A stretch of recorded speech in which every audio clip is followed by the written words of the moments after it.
But let's be real right now, because most people aren't doubting Khamzat Chimaev's chances here. And, whether or not you hate the guy or you love the guy, you've got to admit that stylistically speaking, Dricus du Plessis is a winnable fight for the Boers.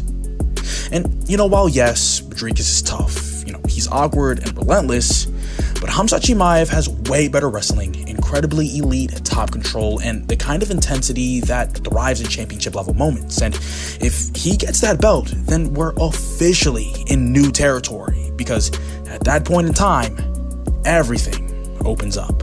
But it's what happens after he wins that really matters here. I mean, will he defend the belt like a true champion, or will he jump divisions like a madman? Because let's be honest here, that triple champ talk doesn't really mean much if you aren't able to defend your belt even once. And before Khamzat Chimaev gets to calling the shots in other divisions, he's got to handle his business at 185 first. And that means getting through top guys and top contenders like maybe a Khalil Baralio, a Nasruddin Mavov, and maybe even a Reiner de Ritter. I mean, you want to be legendary, defend your belt at least twice, and then show that you're the man at middleweight before going hunting somewhere else. But now, here's where things get a little messy, because Khamzat says that he can go back down to welterweight, and his coach even backs it up. And, while yeah, from a promotional standpoint, nothing would generate more hype than a fight between Jack Della Maddalena versus Khamzat Boris Chimaev. I mean, two undisputed champions, toe-to-toe.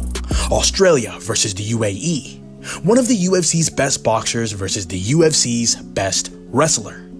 That's not just a fight, that's a pay-per-view monument. But let's take a breath real quick, because Khamzat Chimaev's history at 170 pounds isn't exactly squeaky clean. I mean, who can forget about UFC 379? When he came in at 7.5 pounds overweight, and since then he's been walking around even heavier than ever before, and filling in his frame to be a proper middleweight. So unless he goes through some type of complete body transformation, welterweight should just realistically be off the table. I mean, would I love to see a fight between Khamzat Boris Chimaev and Jack Della? Absolutely. Would it be a legacy-defining moment for both parties involved? For sure, but the risk of a bad weight cut or a botched rehydration at this point in his career is just not worth it.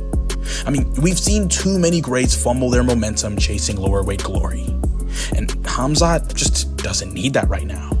But if there is a second belt in Khamzat Chimaev's future, it's not at welterweight.